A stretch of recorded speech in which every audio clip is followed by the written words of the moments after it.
हिंदी में यूपीएससी की तैयारी से संबंधित प्रोग्राम्स को देखने के लिए सब्सक्राइब करें स्टडी IQIAS हिंदी।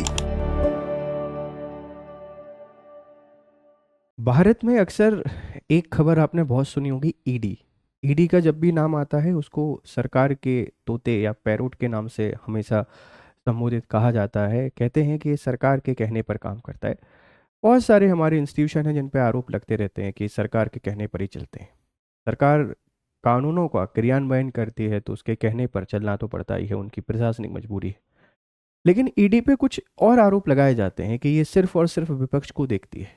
लेकिन FATF के बारे में भी आपने बहुत सुना होगा। अगर आप यूपीएससी की तैयारी कर रहे हैं तो एक ऐसा संस्थान है जो लिस्ट रिलीज करते रहते हैं, इंस्टीट्यूशन किस तरीके से वर्क करते हैं, फाइनेंशियल कंडीशंस को लेके हमेशा एक लिस्ट जारी करते हैं।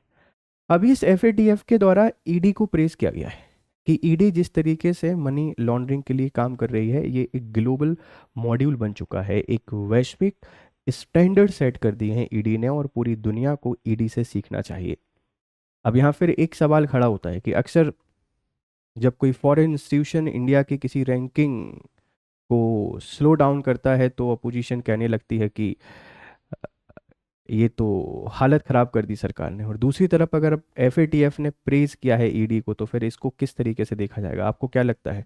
आप अपनी राय यहाँ पे ज़रूर बताइएगा। चलिए इस खबर को समझने की कोशिश करते हैं। FATF के बारे में जानेंगे। हमारा जो प्रवर्तन निदेशालय है, इस प्रवर्तन निदेशालय, इसके बारे में समझने की कोशिश करेंगे। सारी बातें जानेंगे आज, ठीक है।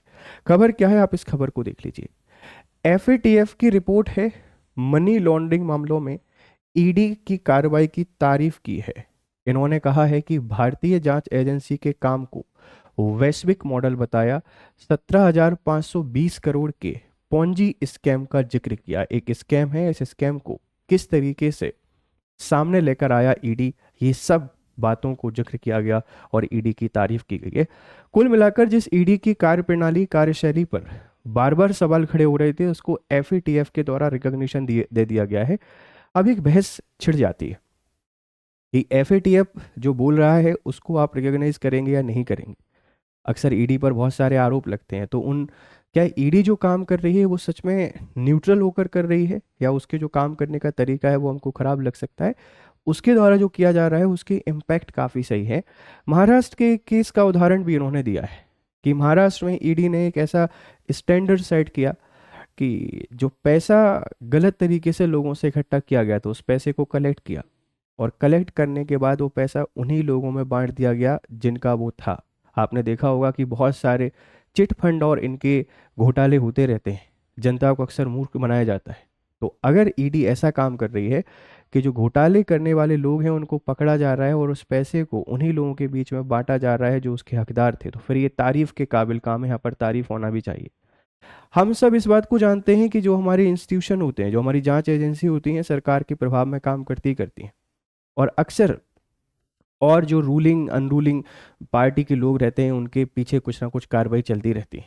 ये तो राजनीति का खेल चलता रहता है, हमें उससे कोई मतलब नहीं है।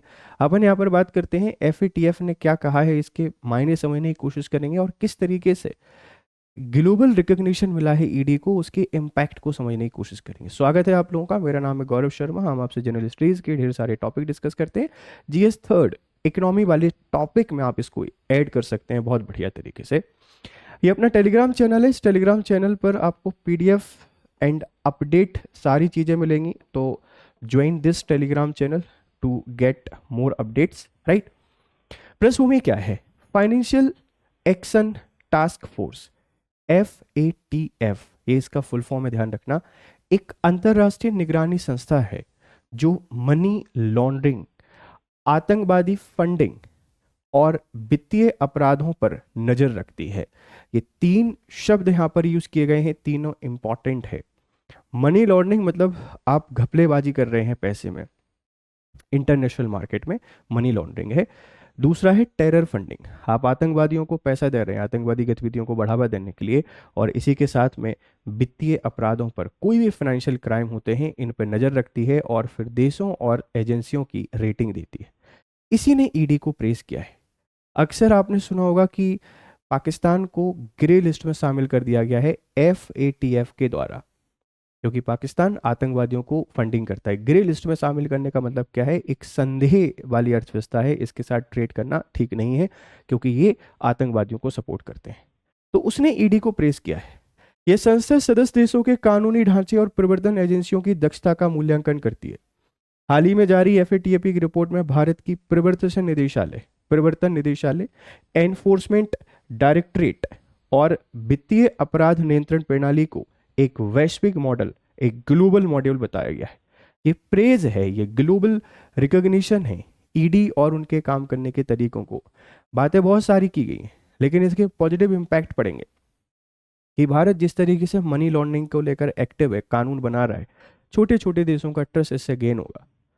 हमारे देश के लोगों के साथ गलत करके जो लोग भाग जाते हैं उनको वापस लाने का हर संभव प्रयास है, चाहे वो मेहुल चौकसी हों या आपने विजय माल्या सुना हो। हर कोई अब पैसा देने के लिए तैयार है। ये कब भागे, कैसे भागे, सबको पता है। हालांकि इन पे आरोप कहीं और लगते हैं, बट भागने की कंडीशन हम सब लोग जानते हैं। अब ये आ रहे हैं और पैसा देने, जैसे सहारा है, सहारा से भी पैसा लिया जा रहा है। जिसने भी गलत किया है उन सब के ऊपर कार्रवाई की जा रही है और जनता के साथ जो गलत हुआ है उसका पैसा जनता तक पहुंचेगा। ये ऐसा एफएटीएफ का कहना है, मेरी शब्द नहीं है, ध्यान रखिएगा। तो ये प्रेज के डायमेंशन आप समझना कि हमारी जो वर्किंग है मनी लॉन्ड्रिंग को लेकर, उसको अप्रिशिएट किया जा रहा है पूरी दुनिया में। इसी के साथ में टेरर फंडिंग को रोकने के भी हर संभव प्रयास भारत हमेशा करता रहता है। तो इन सबको रिकॉग्निशन मिलना मतलब इंटरनेशनल लेवल पर आपकी जो इमेज है, इस इमेज को और स्ट्रांगली रिप्रेजेंट कर रहा है ईडी या एफएटीएफ के द्वारा जो प्रेस किया गया है वो। एफएटीएफ के रिपोर्ट के प्रमुख बिंदु क्या है? भारत का कानूनी ढांचा मजबूत बताया गया है। रिपोर्ट में कहा गया है कि भारत को PMLA, prevention of money laundering act, और इसी के साथ में फ्यूगेटिव इकोनॉमिक ऑफेंडर्स एक्ट 2018 जैसे कानूनों ने संपत्ति जब्ती और प्रबंधन की प्रभावी को पारदर्शी बनाया है। इन्होंने बोला है कि भारत सरकार के जो प्रयास हैं, जो कानून बनाए गए हैं, उन कानूनों से एक बात बहुत सिंपली तय होती है कि आप अगर इलीगल तरीके से, गलत तरीके से संपत्ति को लेकर भागोगे, धोखा करके भागोगे, कोई जालसाजी करके भागोगे, तो आपकी संपत्ति की कुर्की कर ली जाएगी। और उसका प्रभावी प्रबंधन को लेकर जो कानून बने हैं, उन कानूनों को अप्रिशिएट किया गया है। तो सरकार जो प्रयास कर रही है भगोड़ों को रोकने के लिए या उनसे जब्ती करने के लिए, ये प्रयासों को सराहना मिली है। तो एक पॉजिटिव इम्पैक्ट इसका हमको देखने को मिलेगा। ईडी के काम को वैश्विक उदाहरण बताया है। एफएटीएफ ने कहा है कि भारत की एजेंसियां अपराध से जुड़ी संपत्ति को जब्त कर पीड़ितों को राहत देने में उत्कृष्ट कार्य कर रही हैं।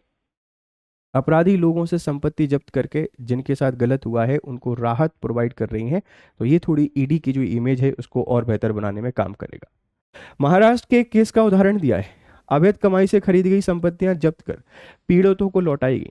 इसे एक उदाहरणीय मॉड्यूल बताया गया है। प्रमुख केस स्टडीज शामिल की गई हैं जिसमें Rose Valley Ponzi scam 17,520 crore ED ने संपत्तियां जब्त कर पीड़ितों को लौटाई है। यह बहुत ही फेमस स्कैम है भारत का, रोज वैली पॉन्जी स्कैम। अक्सर जब इन स्कैमों की बात आती है तो सोशल मीडिया पर इनको अलग तरीके से प्रेजेंट किया जाता है, लेकिन ईडी ने इन अपराधियों को पकड़ा और पकड़ने के बाद जिनके साथ गलत हुआ उनको संपत्ति लौटा दी।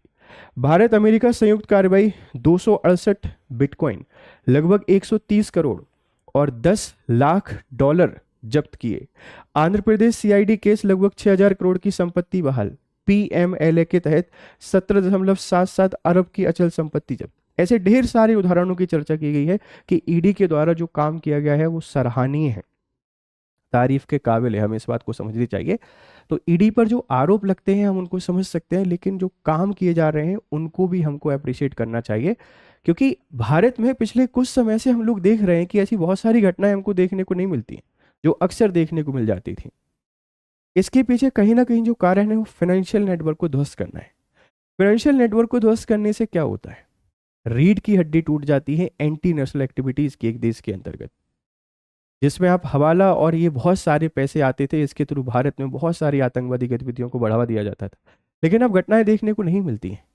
क्यों नहीं मिल पाती है? क्योंकि ईडी उस नेटवर्क को तोड़ने में लगी हुई है।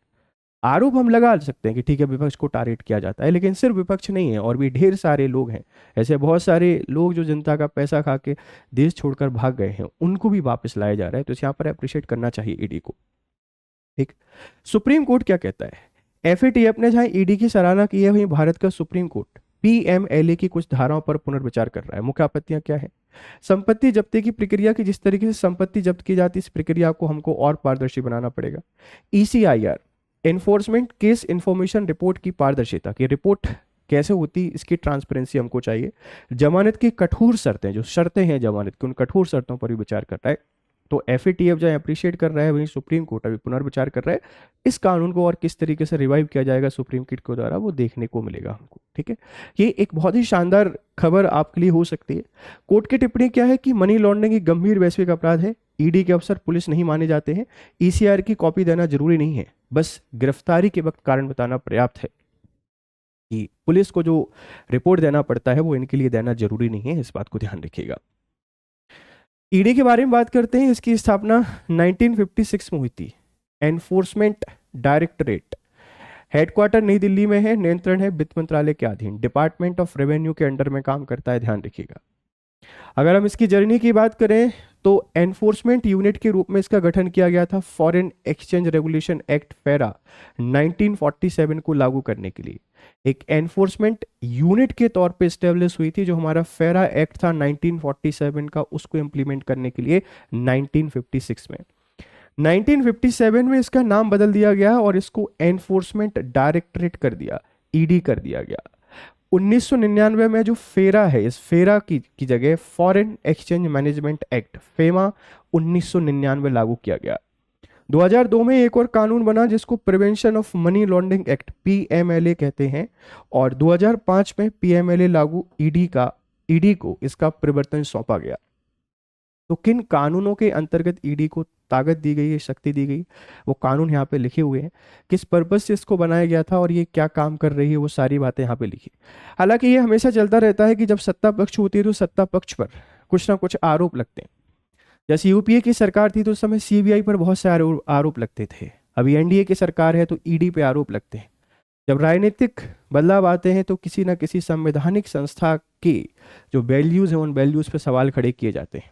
हालांकि ये संस्थाएं बेहतर काम करती हैं देश की प्रशासन को इसके संचालन में, देश की सुरक्षा को बनाए रखने में, इनको बहुत सारी क्रिटिसिज्म भी झेलने पड़ते हैं। तो ये एक न्यूज़ थी और मुझे पूरी उम्मीद है कि आपको बहुत अच्छी समझ में आई होगी। एक क्वेश्चन आपके लिए है, financial action task force FATF का मुख्य उद्देश्य क्या है, आपने बताना है और आपकी राय क्या है ये भी आप हमको बताइएगा। जाते जाते एक मेंस के लिए सवाल है कि भारत की मनी लॉन्ड्रिंग विरोधी प्रणाली को एफएटीएफ द्वारा वैश्विक मॉडल बताया गया है। इस पर प्रकाश डालते हुए भारत के कानूनी ढांचे, प्रवर्धन तंत्र और न्यायिक चुनौतियों पर चर्चा कीजिए। ये एक मेंस आंसर राइटिंग का क्वेश्चन आप लोगों के लिए है। ये अपना टेलीग्राम चैनल है, आप इसको ज्वाइन कर लें। यहाँ पर आपको अपडेट और पीडीएफ सब कुछ मिल जाते हैं। आपकी राय हमको जरूर दें। Thank you very much for discussion. Have a nice time, good day. Hindi में यूपीएससी की तैयारी से संबंधित प्रोग्राम्स को देखने के लिए सब्सक्राइब करें स्टडी IQ IAS हिंदी।